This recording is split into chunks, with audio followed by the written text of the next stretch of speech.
তাহলে কি আমরা গ্রেডিয়েন্ট অ্যাপ্লাই করতে পারবো না?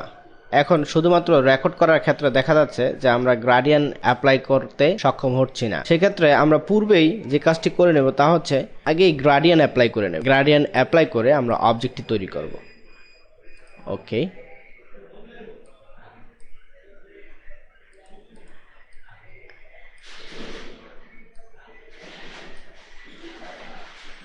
যে রেক্ট্যাঙ্গেলটি তৈরি করলাম এবং তার যে মুভমেন্টগুলো হলো সেগুলো সহকারে রেকর্ডিং বন্ধ করে আমরা প্রত্যেকটিকে সিলেক্ট করে শিফট প্লাস ক্লিক সিলেক্ট করে একে উপরে নিয়ে যাব।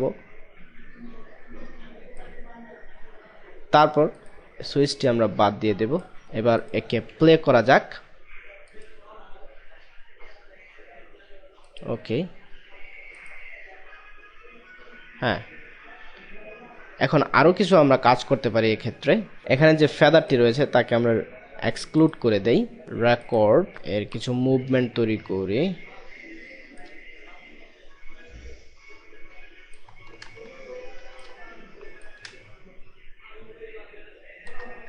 ওকে, রেকর্ড স্টপ। আবার এগুলোকে সিলেক্ট করে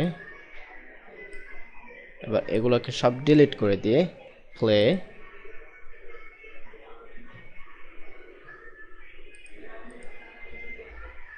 আমাদের যে বিষয়টি হচ্ছে তা হচ্ছে একটি অবজেক্টের উপর ড্রপ শ্যাডোটি আরোপিত হচ্ছে। তো এই ক্ষেত্রে আমাদের এই সমস্যা থেকে বের হওয়ার জন্য যে কাজটি আমাদের করতে হবে তা হচ্ছে ড্রপ শ্যাডোটিকে, যে ড্রপ শ্যাডোটি রয়েছে সেই ড্রপ শ্যাডোটিকে আমরা দুটি মুভের পরে ব্যবহার করব। কারণ হচ্ছে প্রথম রেক্ট্যাঙ্গেলটা তৈরি হওয়ার পর এর মুভমেন্ট গঠিত হবে।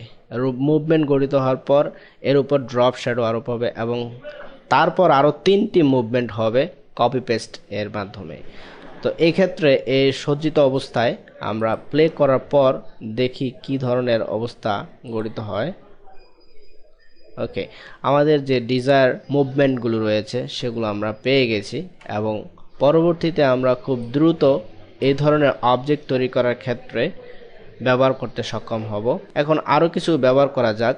মনে করি এখানে যেই ড্রপ শ্যাডোটি রয়েছে তার পূর্বেই যদি ইনসার্ট করি মেসেজ, অর্থাৎ মেনু থেকে ইনসার্ট স্টপ, একটি মেসেজ আমরা ব্যবহার করব যেখানে নিউ ইউজার থাকবে যারা নাকি এই সমস্ত অ্যাকশনগুলোকে ব্যবহার করে কাজ করবে। তাদের জন্য এই ধরনের মেসেজ আমরা তৈরি করে ব্যবহারের উপযোগী করে এই অ্যাকশনগুলোকে দিয়ে দিতে পারি।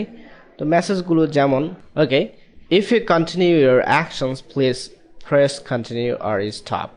ওকে, এখানে যেই স্টপ মেসেজটি আমরা ব্যবহার করতেছি তা এমন জায়গায় ব্যবহার করব যেখানে নাকি আমাদের এই মেসেজটি খুবই প্রয়োজন।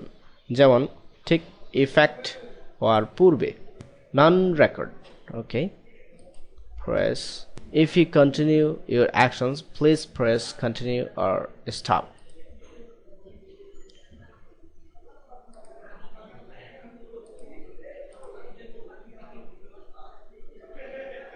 ওকে, এখন যদি এই স্টপটিকে এখানে ব্যবহার করি,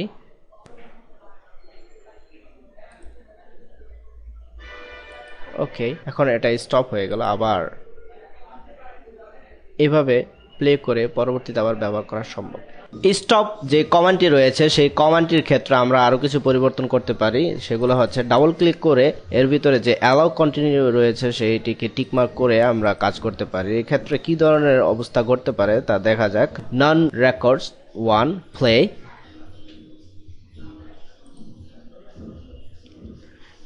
স্টপ এর অবস্থায় আসার পর দেখা যাচ্ছে যে কন্টিনিউ অর স্টপ। এখানে যে মেসেজটি আমরা লিখেছিলাম তা হচ্ছে if you continue your actions please press continue or stop continue. Okay, এখানে আমাদের ডিজায়ার যে শেপগুলো রয়েছে সেগুলো আমরা পেয়ে গেছি তার কমান্ডগুলো ব্যবহার করে। মনে করি এখানে যেই পাথটি রয়েছে আমাদের এই রেকর্ডের অবস্থায়, অর্থাৎ রেকর্ডিংয়ের ভিতরে প্রবেশ করাবো, তাহলে কি করতে হবে? ইনসার্ট সিলেক্ট পাথ, নিচে চলে আসবে। আমরা ইচ্ছা করলে যেখানে খুশি সেখানে এই সিলেকশন পাথটি নিয়ে যেতে পারি রেকর্ডিং বন্ধ করে। ওকে, অথবা ইনক্লুড এক্সক্লুড করতে পারি। প্লে করার পর play button,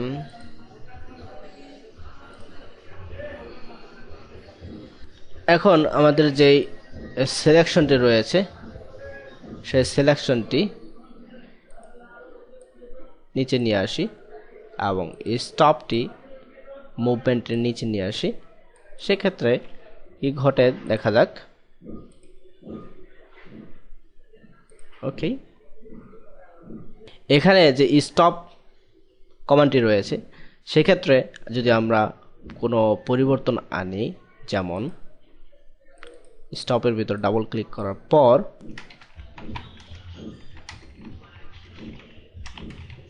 path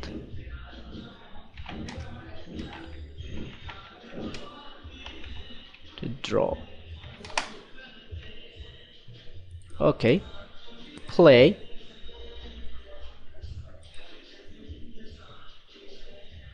Here is a path to draw. If you continue your actions, please press continue or stop. Continue. Okay, এখানে নিউ অ্যাকশনে নন রেকর্ড টু আমরা আরেকটি রেকর্ড করতে যাচ্ছি। সেই ক্ষেত্রে আরও কিছু বিষয় শিখব। ইনসার্ট করব প্রথমেই সিলেক্ট অবজেক্ট। এখানে যে সিলেক্ট অবজেক্টটি দেখা যাচ্ছে অর্থাৎ ডায়লগ বক্সটি দেখা যাচ্ছে, তা করার আগে আমাদের আরেকটি কাজ করতে হবে। এই রেকর্ডটি বন্ধ করে দিয়ে আমরা যাব অ্যাট্রিবিউট প্যানেলে। অ্যাট্রিবিউট প্যানেল থেকে আমরা একটি অবজেক্ট নেব, যার নাম দিয়ে দিব যে কোনো নাম দিতে পারি। এক্ষেত্রে আপনার প্রয়োজন মনে করে যে কোনো নাম দিতে পারেন। গ্রেডিয়েন্ট, এখন অ্যাকশনসের ভিতরে যখন আমরা কোনো অবজেক্টকে ইনসার্ট করব তার নাম দিয়ে দিতে হবে সিলেক্ট অবজেক্ট, এবং তার নামটি কি কেস সেন্সিটিভ হবে না হোল ওয়ার্ড হবে। কেস সেন্সিটিভ হলে হুবহু যা আছে তাই লিখে দিতে হবে। ফার্স্ট লেটার যদি বড় হাতের থাকে তাহলে তাই করতে হবে। গ্রেডিয়েন্ট। ওকে, কন্ট্রোল যেটা আমরা নেব, ট্র্যাপ শ্যাডো। ওকে, অল্টার প্রেস করে এখানে কপি পেস্ট করব আমাদের কমান্ডগুলো। এখন এই অবস্থায় সেট সিলেকশনটিকে সামনে নিয়ে যাক। ওকে, এখন একে যদি আমরা প্লে করি, যে অবজেক্টটি আমরা তৈরি করেছি সেই অবজেক্টটির একটি নাম আমরা ইতিমধ্যে দিয়ে ফেলেছি, অ্যাট্রিবিউটস প্যানেলে দেখতে পাচ্ছি। সেই অবজেক্টটি সিলেক্ট করে আমরা এর ভিতরে যে কোনো বিষয় আরোপ করতে পারি, গ্রেডিয়েন্ট অথবা প্যাটার্ন অথবা যে কোনো প্রকারের কালার। তারপর আমরা একে প্লে করব। প্লে করার পর আমাদের পূর্বের ন্যায় অবজেক্টগুলো আচরণ করবে। এভাবে আমাদের ডিজায়ার শেপগুলো পেয়ে যাব খুব দ্রুত। এই ক্ষেত্রে যেই সিস্টেমে আমরা ব্যাপারটা করলাম, এতে করে যেই কাজটি হয়েছে তা হচ্ছে আপনার যে শেপটি তৈরি করেছেন তার ভিতরে সুইচ, প্যাটার্ন অথবা যে কোনো প্রকারের গ্রেডিয়েন্ট থাকতে পারে। সেক্ষেত্রে আপনার যেই প্রবলেমটি রয়েছে গ্রেডিয়েন্ট আরোপ করার ক্ষেত্রে ডাইরেক্টলি, সেই প্রবলেমটা আর এখানে হচ্ছে না। রেকর্ডটিকে যদি ডুপ্লিকেট করতে চাই তাহলে মেনু থেকে ডুপ্লিকেট, রেকর্ডটি ডুপ্লিকেট হয়ে যাবে। এর ভিতরে যা যা প্রয়োজন তা রেখে আমরা ডিলিট করে দিতে পারি। এভাবে বিভিন্ন ধরনের তৈরিকৃত অ্যাকশনগুলোকে আমরা ডুপ্লিকেট করে মডিফাই করতে পারি বিভিন্ন ধরনের কমান্ডগুলো সেট করে।